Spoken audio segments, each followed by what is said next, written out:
Yo, what's up mga cottage, no? So, andito pala tayo ngayon sa may yan na, yung sa isang package na to, boundaryhan ko na isang package dito sa may UBI at doon sa unahan, yan na po yung Mac Builders Company. So dito, double barrel po yung kanilang gagawin mga cottage, no? Na box convert. So, araw po ng linggo muli ngayon ay ito po, marami po mga naliligo sa isang daluyan po ng areang to. Yan, no?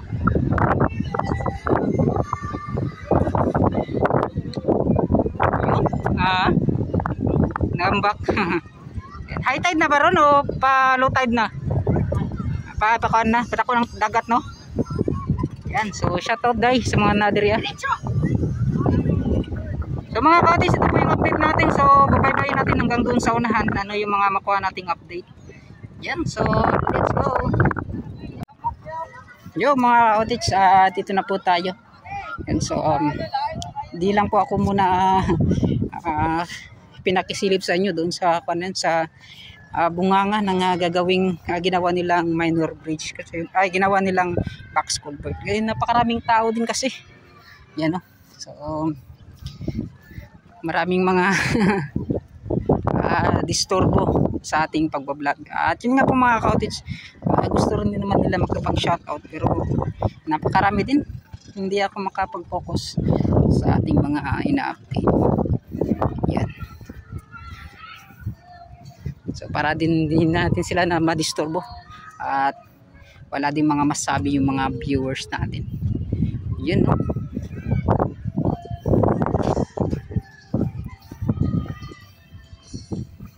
So dito naman sa areang to mga cottage, hindi ko alam kung may mga talagang masyadong ipinagbago, no?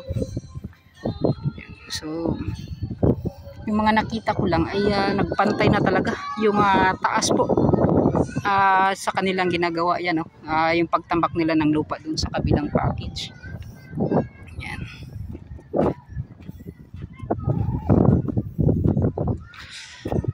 So parang dito tawag niyan, no? Inday-inday ba? Kumbaga nga na sa Binisaya pa, hinay-hinay lang. So matatapos din yung trabaho.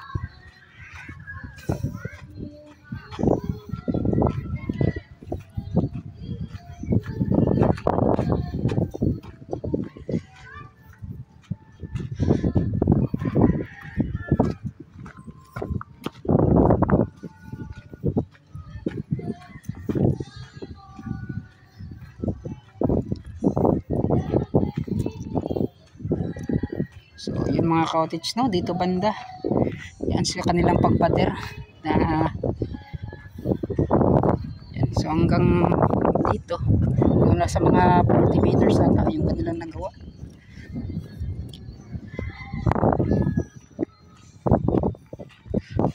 At ito yung mga bakal.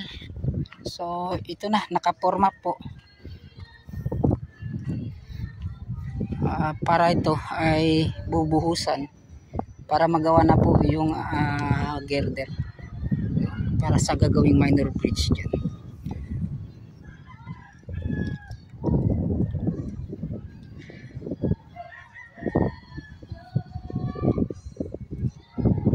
So hindi po biro yung mga gastos po sa ganito mga cottage, no?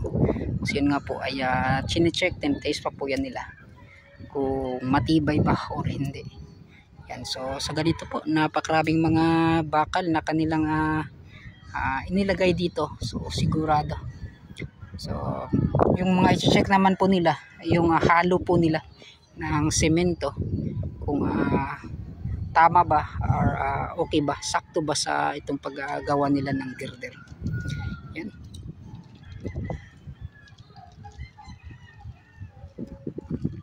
So ito na nga yung mga makikita natin dito sa isang package. Dito na po tayo sa may Leon Garcia. Yan, diyan po tayo laging pumapasok. Yan. makapag-update dito. So sa ngayon dumaan po tayo doon sa may Barangay Duterte. Yan, sa yung package na yun sa may Barangay Duterte, pumasok po tayo dito. So humingi naman tayo ng permiso para po makadaan dito. Malay na kasi mga ka-outage kung doon po tayo sa may Arcastillo, sa may highway po nila na dumaan. Yan.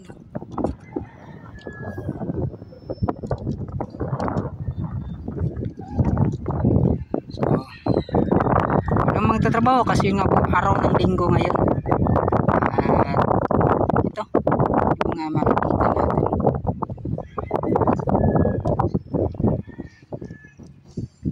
So malapit lang siguro ay i-kuan ko na lang ipag-update natin dyan sa ginagawang sa abutment B dyan sa loob ng Santa Ana Ward.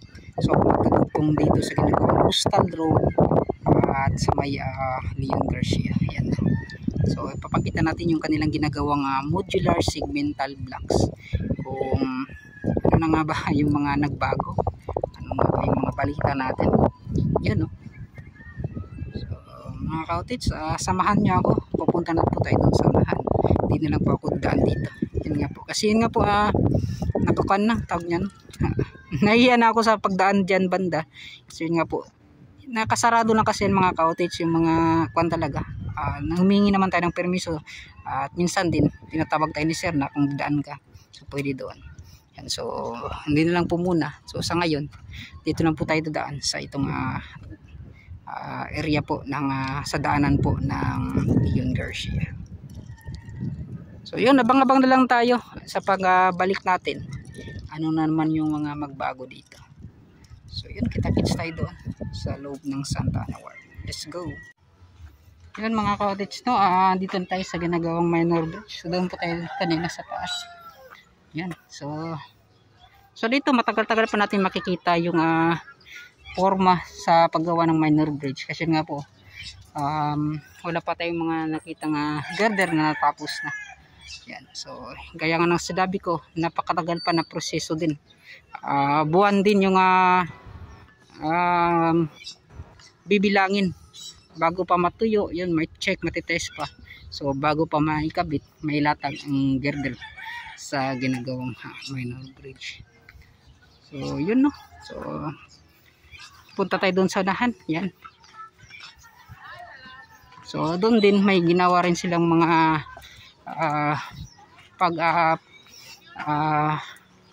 yung bakal para sa ginagawang girder. So dalawang area po yung kanilang ginamit para mapadali po yung paggawa nito. Yun, so kita-kits doon tayo na. Let's go. Yun mga ka-outage, no. At nandito na pala tayo sa maya sa ginagawang modular blocks. So hanggang dito yung mga ka-outage, no. Okay, shoutout sa mga bata nung nakailan. Yan, so magkakonekta pa yung mga ka-outage yung kanilang lahat ng area. Yan.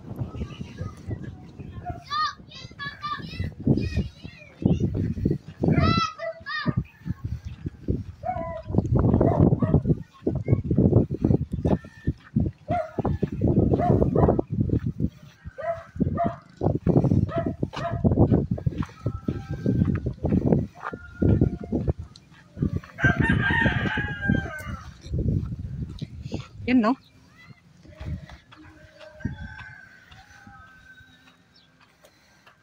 So yung mga ka-outage, no, sandali muna po muna. Yan dito banda. So ito pala yung retaining wall dati. Yan, no. So ito yung ginawa nila na ngayon pala ay natabunan. Itong itinambak na lupa. Yan, sa kabila meron din mga ka-outage. At ito po ay parang magdudugtong. Itong retaining wall na to doon sa ginagawang modular segmental blocks. So hindi na natin ito napansin. Diyan sa kabila, kitang-kita ng mga ka-outage. Yan. So dito tinambakan kasi mga ka-outage para may daanan din yung mga heavy equipments, mga equipments na mga sasakyan na dito pa sa unahan na nagtatrabaho. Kasi yun nga po mga ka-outage, dati kasi dyan sa kabila at yun nga po ay na-close doon. So dito naman po yung kanilang ginawan. Yun, no? At sana ay makita na talaga natin yung mga pagbabago dito sa ginagawang endpoint landing area sa ginagawang flyover na to sa loob po ng Santa Ana Ward. Yun po mga. So yung mga nakikita natin dito mga ka-cottage, yung pag-atras po ng mga tambak ng mga lupa. So dati kasi yung last dyan banda, at ngayon unti-unting umaatras po, parang kinukuha po nila at inilagay doon sa unahan. Yan. So ito mga ka-cottage, no, yung mga nakita natin sa paggawa ng modular segmental blocks. Kasi yun nga po sayang, kasi yun nga po sa bawat pagbalik po natin ay ganito pa rin po yung itsura niya. So bakit kaya, ano yung dahilan mga ka-cottage, no, kung bakit parang sa tingin ko parang natigil yung pagtrabaho. Yan. So pupuntahan natin doon sa unahan, ano yung mga makuha nating update. Yan, no.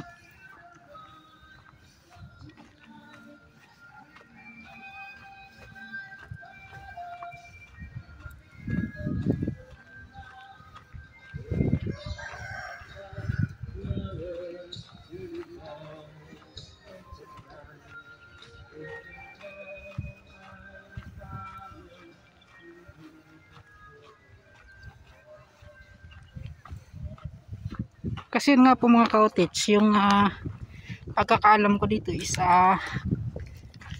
yung kontrata talaga ay nasa 6 months lang. So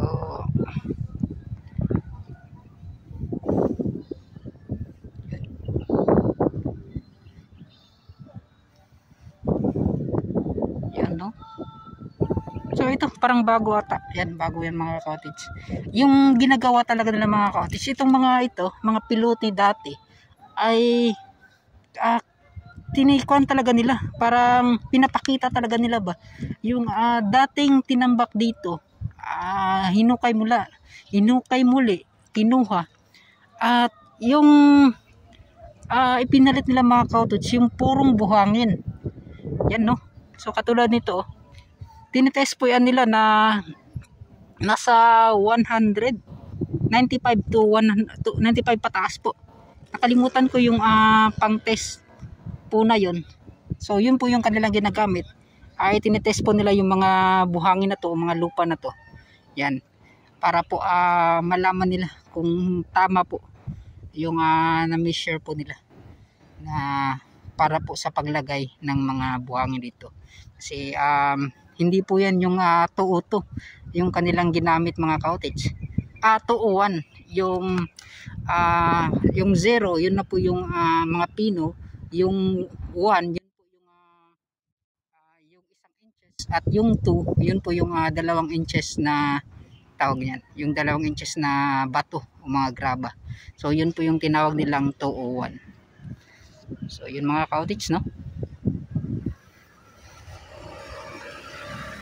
At least may mga nalalaman tayo sa ganitong mga proyekto, kung paano po, ano po yung mga tawag sa lahat po ng kanilang pagproseso. Yan. Kahit nga itong modular segmental blocks, hindi rin natin alam.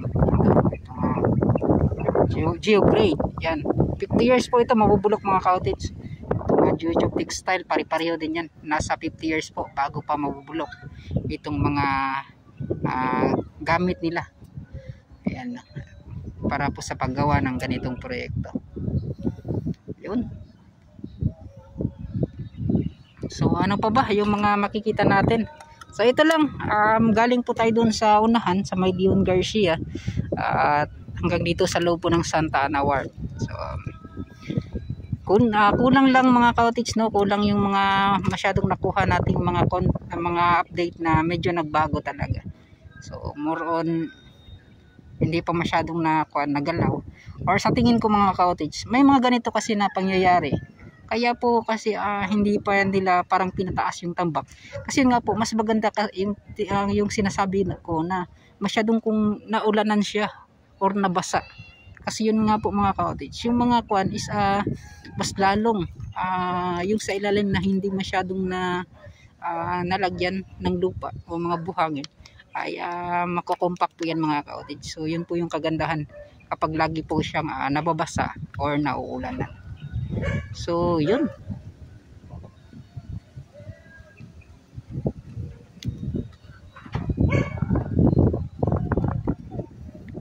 Mga ka-outage, no, hanggang dito na lang muna siguro dahil yun nga po wala tayong masyadong mga nakitang nagbago. Yun, so at least hintayin na lang natin. Matagal-tagal pa naman yung talagang completed nitong paggawa ng Davao Coastal Road. Kasi nga po meron pa namang ginagawang Davao River Bridge para talaga magdugtong na lahat ng ginagawang Davao Coastal Road. So yun. So maraming salamat sa lahat po ng mga nakapag-subscribe yan, nakatutok. Sa mga hindi pa po nakapag-subscribe mga ka-outage, no, sana po ay andyan pa rin po kayo. Yan, sa mga hindi pa nakapag-subscribe, mga solid viewers natin yan, pakisuporta po na aking YouTube channel. Yan, maraming salamat. So hanggang dito na lang, no, mga ka-outage. So papaalam na po ako. At maraming salamat. Bye na.